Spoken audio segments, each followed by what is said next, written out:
You ask Tiger to calculate. This deals with linear inequalities with one unknown. The final result is p smaller than 6.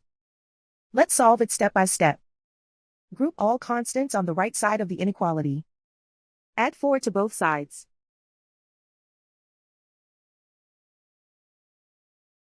Simplify the arithmetic.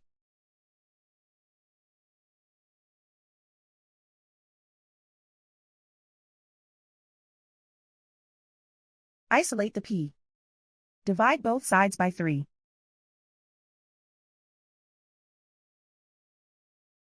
Simplify the fraction.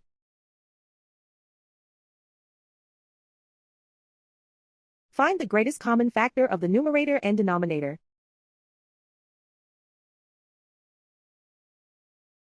Factor out and cancel the greatest common factor.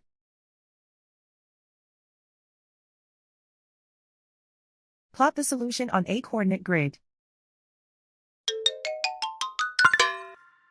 And so the final result is p smaller than 6.